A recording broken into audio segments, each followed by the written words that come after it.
Welcome to the 45th episode of the Mayor's Mixtape. I'm Haley Sue Robinson, Director of Public Affairs for the City of Pueblo. And I'm Heather Graham, City of Pueblo Mayor.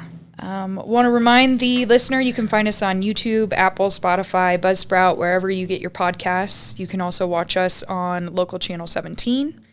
And if you have questions or a topic suggestion, you can email us mayor@pueblo.us. Mayor, we had a shorter city council meeting last night. Mm-hmm. Not a huge long agenda, and we were finished before 10 o'clock, which was nice. Mm-hmm. And actually, speaking of time, that was one of the things that was mentioned or discussed last night, mm-hmm. and then voted to approve. We had a resolution for the work session time to officially be at 5:30 on the first, third, and fifth Mondays of the month. And then we had an ordinance for the regular meeting to start at 5:30 on the first and third Mondays of the month. Can you tell us a little bit about what that means and the time frame? Yeah, so it's up to the city council to decide what time they start their meetings. Mm-hmm. It's not set by charter.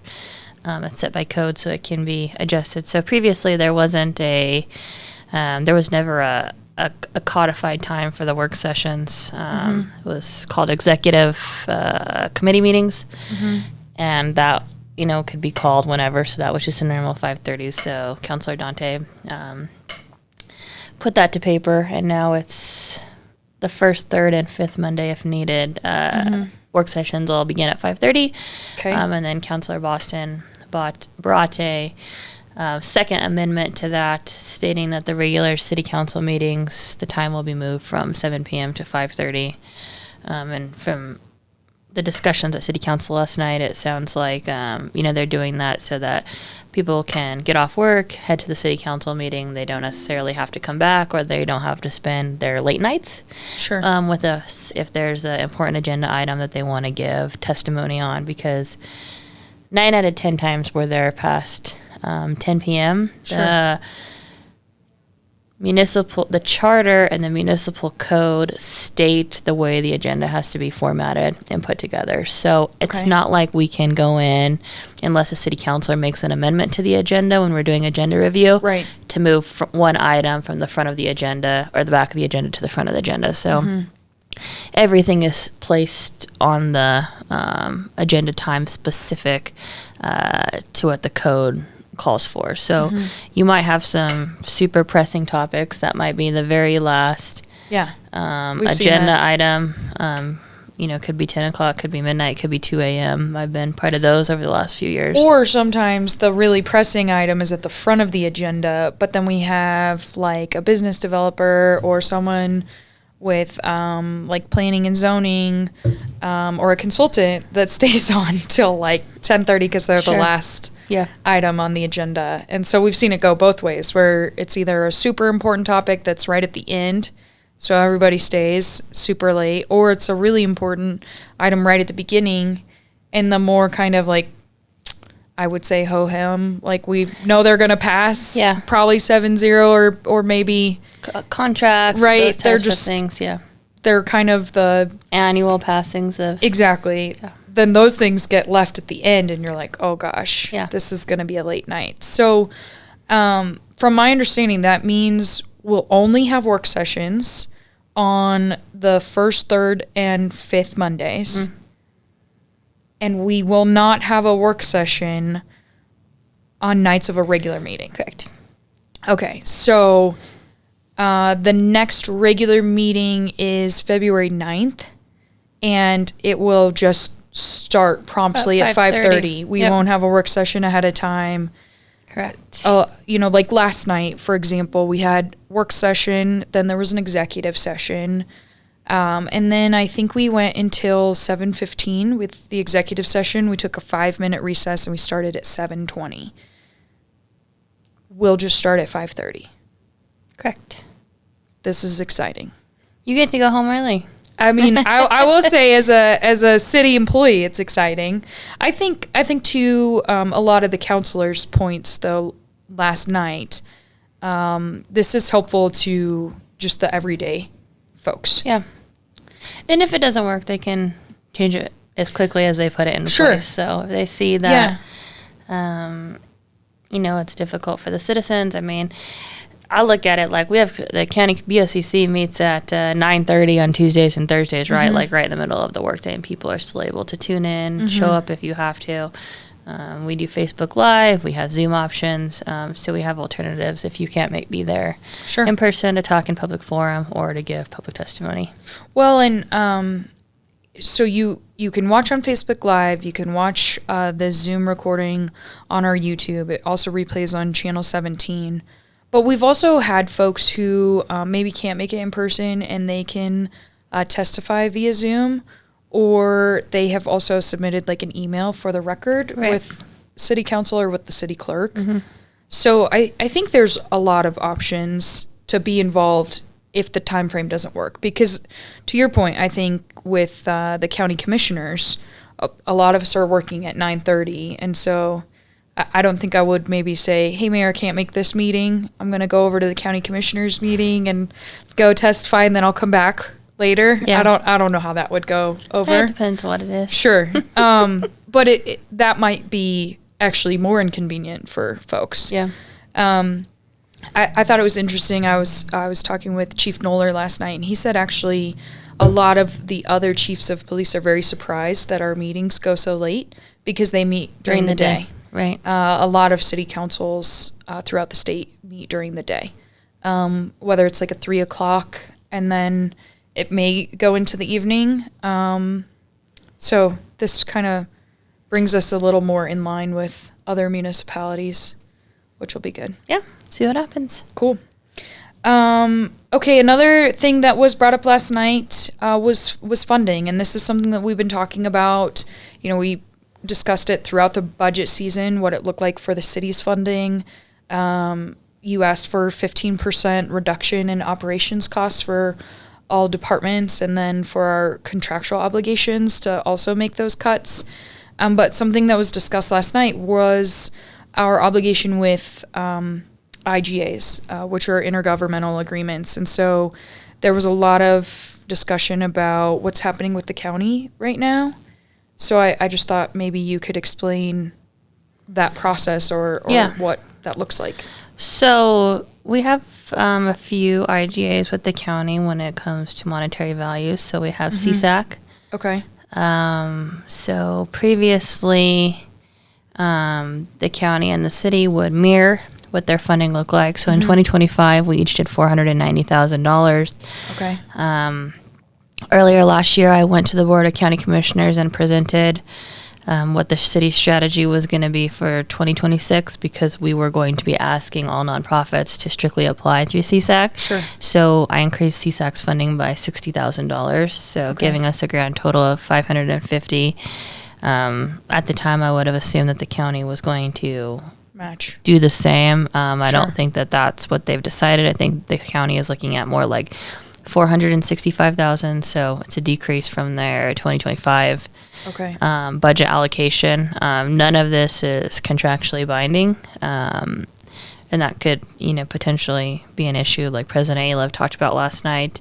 The next IGA that we have with the county is the HARP, Riverwalk. So in our HARP agreement, we're both supposed to provide a percentage of the HARP's budget. For the last several years, the county has not met the budget line in which the HARP has asked for. They were flat funded, and then in 2026, they actually reduced their flat funding by 62%. They usually were giving around $341,000, and they're giving them $150,000, and the city is giving them $788,000. So it's a huge reduction. So year after year, the city has had to pick up the shortfall. And some things that could potentially be interrupted are having a bathroom attendant, so being able to open the bathrooms, because we've had some issues with break-ins in the bathroom, meth use in the bathrooms. We like to have somebody there. Our maintenance of the Riverwalk, a lot of it is donated by Downs Landscaping. but they're also our maintenance provider, and then the security overall for the Riverwalk. So we have security guards that are continuously walking the grounds. With the budget shortfall from the county, we're going to have to look at reducing some of those line items in the budget. The health department is another statutory obligation between the city and the county. Again, no specific dollar amount that has to be provided, but they are our health department. We're statutorily required to have a health department, just like we are a building department. Yeah. So if the city wanted to leave the IGA, we would have to form our own health department. And we don't want to do that. Health department does a great job. They provide a lot of services to the community. I think that what President Aliff and City Council are upset about is the IGAs that the city's involved with, the county shortfalls the city, and we've been picking up the slack. And so I get it. We have a budget issue, just like the county does, but I think that you have to look at other places that you could potentially make cuts. Sure. Instead of, cutting 62% of an IGA that you signed your name to the line. So I think there'll be further discussions with the county. And I know that they push the health department till March or last meeting in February. Last week of February. To get additional information. The last IGA that the city has, the biggest one is HSPPR. Okay.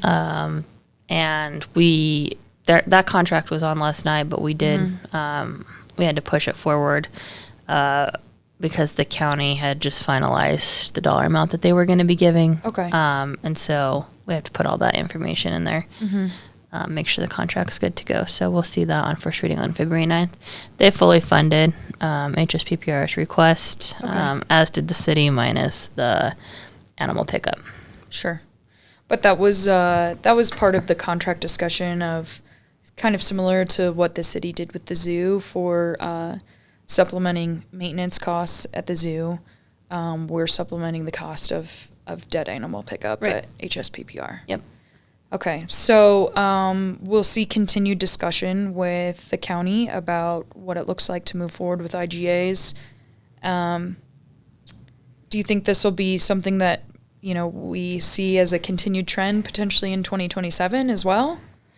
Yeah, I mean, I watched their budget discussions and I don't foresee from what they share with the public, a change for 2027's budget. We have our first wage budget meeting today, actually. So there was going to be some hard conversations, but we want to make sure that we're good to our partners that are providing services to the city that the city can't provide at that cost. We could never run a health department for $684,000. Right.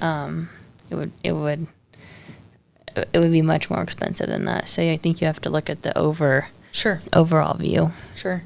Well, and I know we've shared a couple of conversations about partnership with the health department.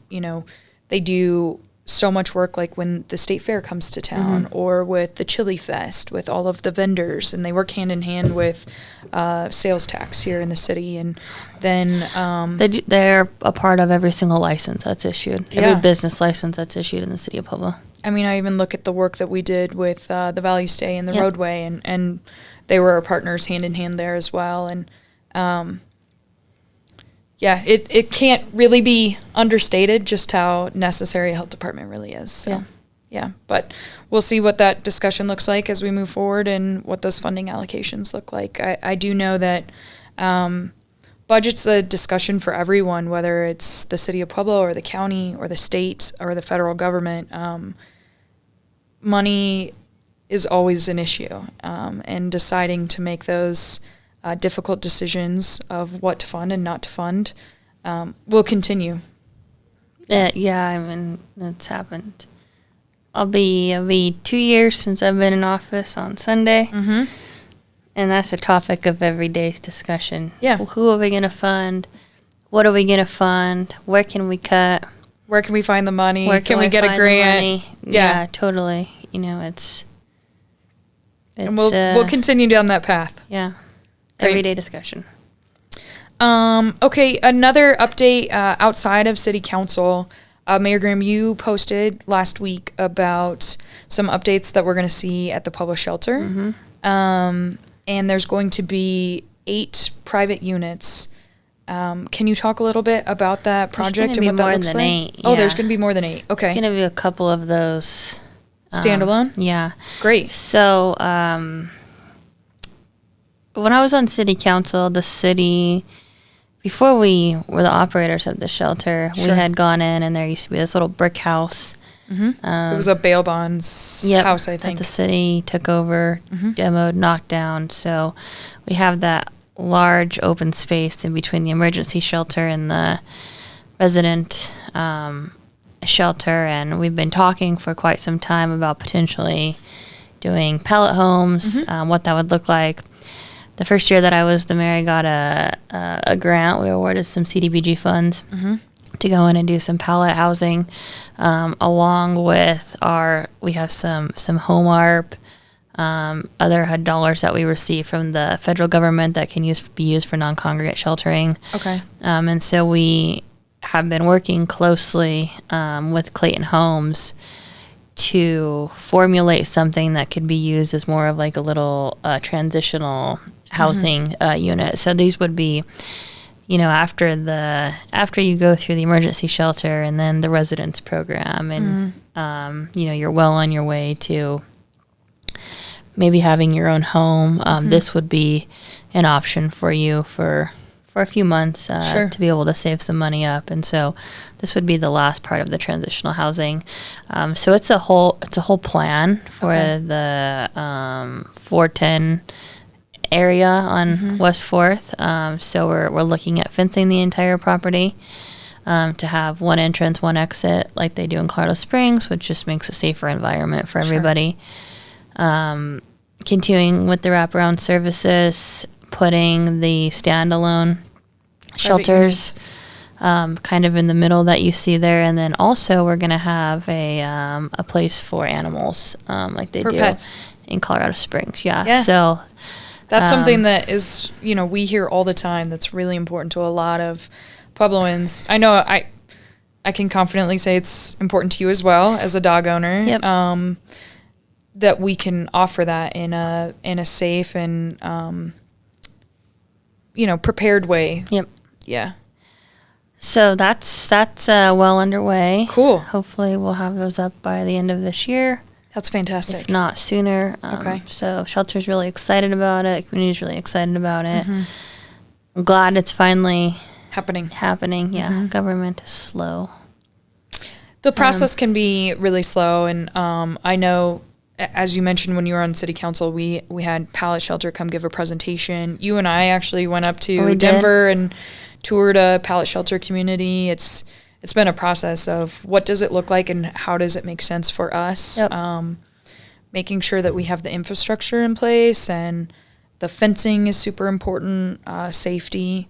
But I think, to your point earlier, this is kind of that missing link in the transition on that campus site of emergency shelter, wraparound services, resident program, and then a private unit that gets you out of that congregate shelter space, maybe before you go into a home, an apartment, a duplex, or whatever permanent shelter that folks are working towards. And then the opportunity to include pets is super exciting. Yeah. Looking forward to it. Cool. Very cool. Okay. Well, it was kind of a light week last night, but we have some exciting events coming up. Next week is the State of the City. Tuesday, February 3rd, Pueblo Convention Center from 4:30 to 6:30. Much different event than we've previously hosted. It's open house style. More interactive. More interactive. It's also in the evening, so hopefully it's more accessible to folks. Kids are welcome. We'll have Parks and Recreation. We'll have the police department. We'll have the fire department. We'll have all of our departments there. And booth space so folks can come and ask questions, find out about all the projects that we completed in 2025, and maybe ask questions about what we're going to do in 2026. Yep. It's going to be fun. Very exciting. 4:30. 4:30. Convention Center. And then you'll give your address at 5 o'clock. Yep. Another thing for folks to remember, if you are a resident that was affected by the curb and gutter update that we did at Lexington and Saratoga, we are working with Trees Please, and you have until January 31st to request a new replacement tree. We took a lot of those trees out along Lexington and Saratoga because it was ruining the concrete and it was creating a lot of problems. And so Trees Please is a really good partner in the city. And so they're offering some shade trees, or it can be a yard tree, and it's free replacement. They'll even plant it for you, but you have to reach out to them by January 31st. You can visit them at www.trees-please.org, or you can call them 719-225-0650 to get a tree. Great. So I wanted to remind folks about that. Anything else you'd like to add, Mayor? No. Okay. I don't think so. Great. I just want to remind the listener, you can find us on Spotify, YouTube, Buzzsprout, Apple, wherever you find your podcasts. You can also watch us on Channel 17. And if you have questions or topic suggestion, please email us, mayor@pueblo.us. Like, subscribe, share with your friends, and we will see you next week.